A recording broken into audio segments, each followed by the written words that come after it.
For over a century, Jehovah's Witnesses have positioned themselves as God's chosen organization on earth, claiming exclusive divine guidance through their governing body of 8 men in Warwick, New York. With 8.8 million members worldwide, they present themselves as a peaceful, Bible-based religion focused on love and unity. But behind closed doors, a growing body of evidence from government investigations, academic studies, and thousands of former members reveals a starkly different reality. This is the story of an organization that has systematically protected child abusers, destroyed families through forced shunning, covered up financial irregularities, and repeatedly failed its most vulnerable members while claiming divine authority. These are not isolated incidents or disgruntled former members making baseless accusations. These are documented patterns of institutional failure that span decades and have been verified by courts, government commissions, and peer-reviewed academic research. The story begins in Australia, where between 2013 and 2017, the Royal Commission into Institutional Responses to Child Sexual Abuse conducted one of the most comprehensive investigations into religious organizations ever undertaken. What they discovered about Jehovah's Witnesses shocked even seasoned investigators. The Commission found records of 1,006 alleged perpetrators of child sexual abuse affecting more than 1,800 victims since 1950. The most damning revelation was that not a single case had been reported to police by the organization. Justice Peter McClellan, who led the commission, stated unequivocally that they did not consider the Jehovah's Witness organization as one that responds adequately to child sexual abuse. The commission discovered that the organization maintained detailed records of abuse allegations in their files, including names of perpetrators and victims, but these records were treated as confidential religious information rather than evidence of crimes that should be reported to authorities. The root of this systemic failure lies in what the organization calls the two-witness rule, a biblical interpretation that requires 2 witnesses to establish any allegation of serious sin, including child sexual abuse. Senior Elder Jeffrey Jackson, a member of the governing body, testified before the commission that this rule would be applied even in cases of child abuse, despite acknowledging that such abuse typically occurs without witnesses. When pressed by Justice McClellan about whether this policy was reasonable when dealing with child abuse, Jackson admitted it would be quite impractical. This was not an isolated case. In Montana in 2018, a jury awarded $35 million to survivors of abuse after discovering that elders had reinstated a known perpetrator in 2005, allowing the abuse to continue. The victim's attorney revealed that the organization had knowledge of the perpetrator's history but chose to handle the matter internally rather than involve law enforcement.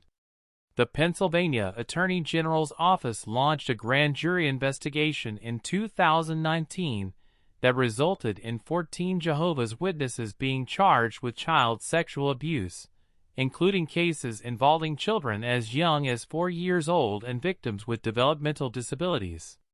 In each case, the pattern was the same. Allegations were handled internally through judicial committees composed of untrained elders, victims were discouraged from going to authorities, and perpetrators were protected through the organization's confidentiality policies. Barbara Anderson, a former researcher at the organization's headquarters for over a decade, discovered that the organization maintained a secret database of alleged child abusers.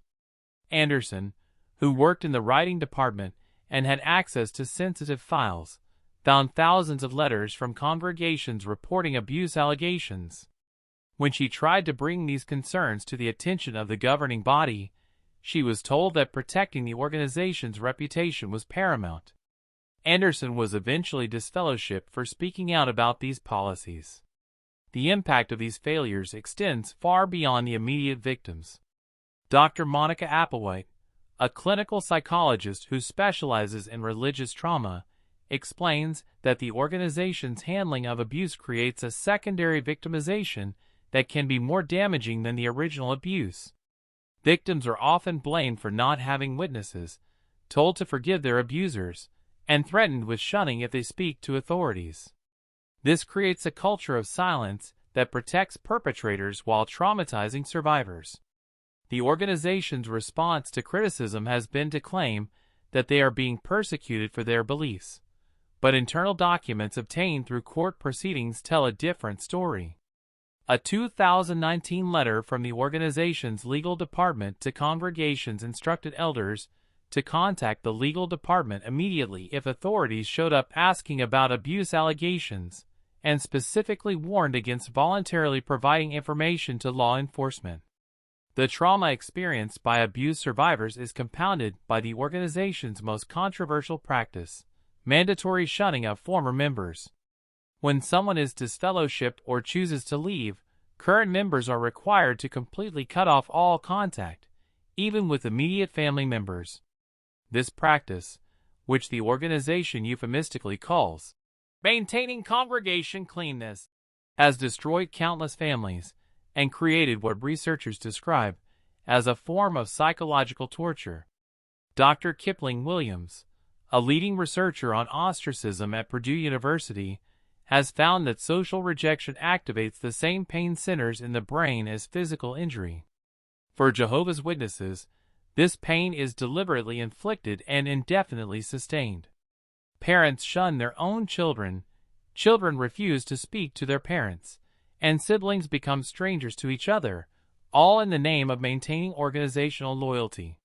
Psychology Today reported in 2024 that over 1 million former Jehovah's Witnesses are currently being shunned, representing about 10% of the organization's active membership.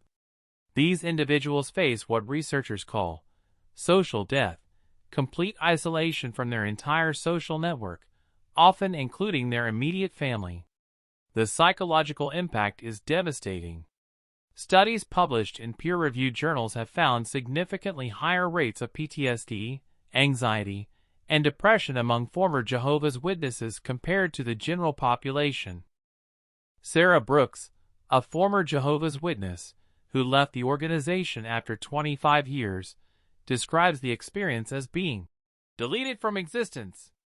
She explains that when she was disfellowshipped for questioning the organization's handling of child abuse in her congregation, her own mother stopped speaking to her. Her children, who remained in the organization, were instructed to treat her as if she were dead. The emotional trauma was so severe that Sarah attempted suicide twice before finding support through organizations that help former members. The organization justifies this practice by claiming it is based on biblical principles and necessary to maintain congregation purity. However, critics point out that the shunning extends far beyond religious matters to include questioning organizational policies, pursuing higher education against the organization's council, or associating with former members. In essence, any deviation from complete organizational loyalty can result in losing one's entire family and social network. This extreme form of social control is part of what cult experts call a I control group or destructive cult. Dr. Stephen Hassan, a mental health counselor who specializes in helping people leave authoritarian groups, has analyzed Jehovah's Witnesses using his BITE model, which examines behavior, information, thought, and emotional control. According to Hassan's analysis, Jehovah's Witnesses score extremely high on all 4 categories of control. Behavior control includes regulation of social associations, career choices, and education. Members are strongly discouraged from pursuing higher education, which the organization describes as dangerous to one's spirituality.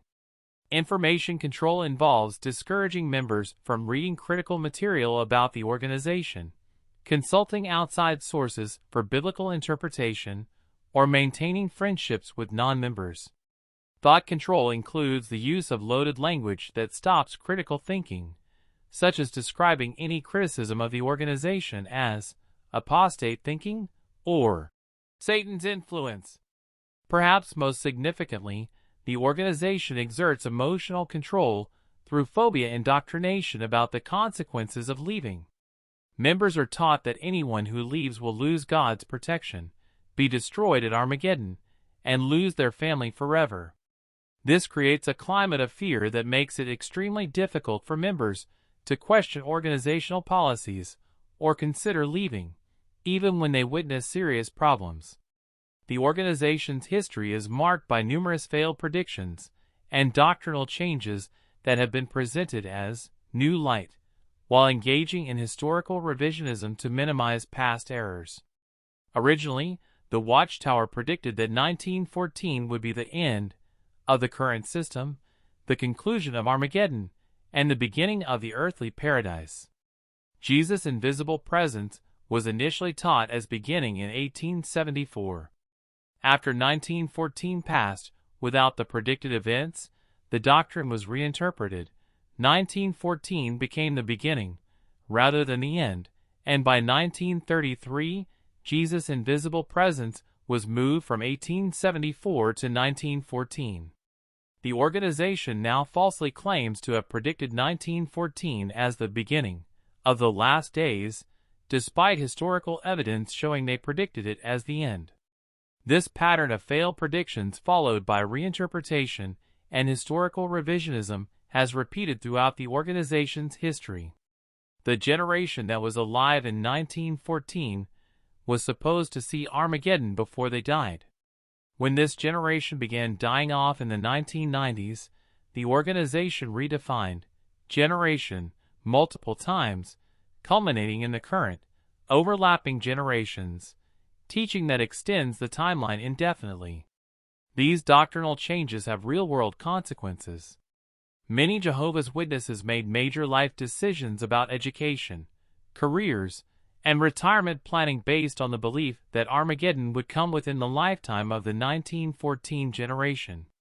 The organization has provided no compensation or official acknowledgement for those adversely affected by these doctrinal changes, instead presenting them as evidence of the organization's progressive understanding of biblical truth. Raymond Franz, a former member of the governing body who served from 1971 to 1980, provided the most significant insider account of how these changes are made. In his book, Crisis of Conscience, Franz documented decision-making processes that lack biblical support, a culture of secrecy and authoritarian control, and inadequate handling of failed prophetic predictions. Franz revealed that governing body members often voted on doctrinal matters without thorough biblical research, and that dissenting opinions were discouraged or punished. Franz's account is corroborated by other former high-ranking members, including multiple former Bethel workers and elders who have documented similar experiences. These testimonies paint a picture of an organization more concerned with maintaining authority and control than with biblical accuracy or member welfare. The organization's financial practices have also come under scrutiny. Charity Intelligence Canada gave the Watchtower Bible and Tract Society of Canada a 0-star charity rating, citing lack of financial transparency, no publicly available audited financial statements, and an F grade for results reporting. The organization reported $82.4 million in surplus in 2022, representing 58% of their revenue, raising questions about the use of resources donated by members who are often struggling financially. The UK Charity Commission found that trustees were not as candid and transparent as they should have been, and conducted an extended investigation into safeguarding issues.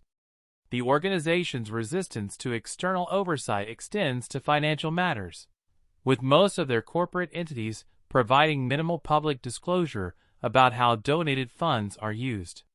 Between 2012 and 2016, the organization sold over $1.8 billion in Brooklyn properties, including selling the Dumbo complex to Jared Kushner for $340 million.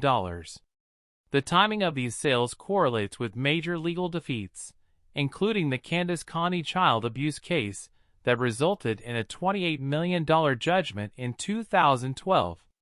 This suggests a pattern of liquidating assets to cover legal liabilities rather than addressing the underlying problems that create those liabilities. The organization's move to their new headquarters in Warwick, New York was presented as necessary for environmental sustainability, despite previous toxic waste issues at their Wallkill facilities. Critics argue that the real motivation was to distance the organization from negative publicity surrounding their Brooklyn headquarters and to create a more controlled environment for their operations. Investigative journalist Trey Bundy of the Center for Investigative Reporting conducted a 5-year investigation from 2015 to 2020 that documented systematic cover-up of child sexual abuse, evidence of an internal database containing names of alleged abusers, and a pattern of failure to report abuse to secular authorities. Bundy's reporting, which appeared on PBS NewsHour and in the Oxygen documentary, The Witnesses, revealed internal documents showing that the organization prioritized protecting its reputation over protecting children. One of the most significant revelations from Bundy's investigation was the existence of a secret database maintained by the organization that contained names and details of thousands of alleged child abusers within Jehovah's Witness congregations. This database was never shared with law enforcement, and the organization fought legal attempts to access it, claiming attorney-client privilege and religious freedom protections. Government investigations have found similar patterns worldwide. The Norwegian government withdrew state funding in 2024, determining that the organization's shunning policies constitute psychological violence.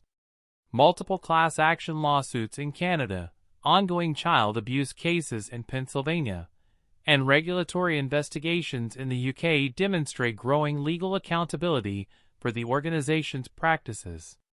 The European Court of Human Rights established important precedent in 2022 with the case Taganrog LRO and others versus Russia, finding that Russia's ban on Jehovah's Witnesses violated religious freedom rights and ordering €63.7 million in damages.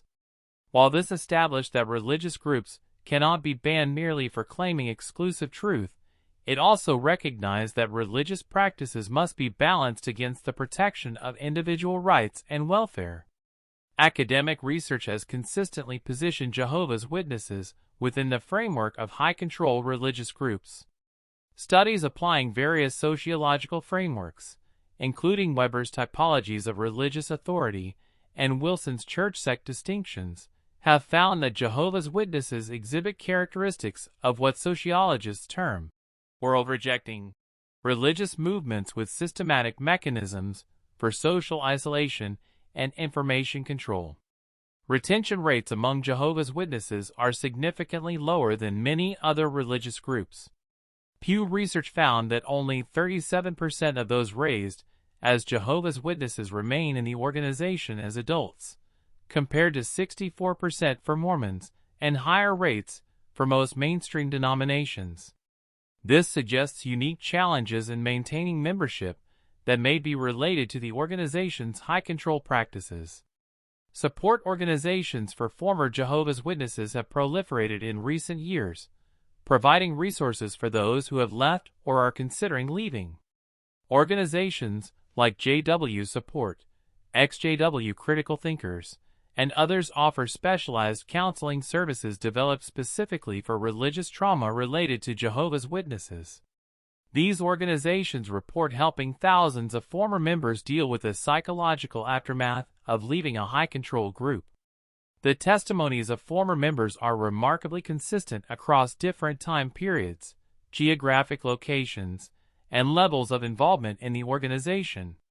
Whether they were regular members, elders, circuit overseers, or Bethel workers, their accounts describe similar patterns of authoritarian control, emotional manipulation, and institutional failures to protect vulnerable members. Dr. Marlene Winnell, a psychologist who specializes in religious trauma syndrome, explains that leaving a high-control religious group like Jehovah's Witnesses often requires rebuilding one's entire identity, social network, and worldview. The process can take years and often requires professional help to overcome the psychological conditioning and trauma associated with membership in such groups. The organization's response to these criticisms has been largely defensive, characterizing critics as mentally diseased apostates and warning members against reading or listening to any critical information. This response itself demonstrates the information control that experts identify as characteristic of authoritarian groups.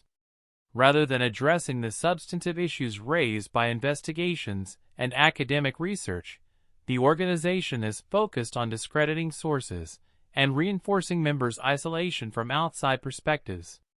Recent developments suggest that pressure for reform and accountability will continue to mount.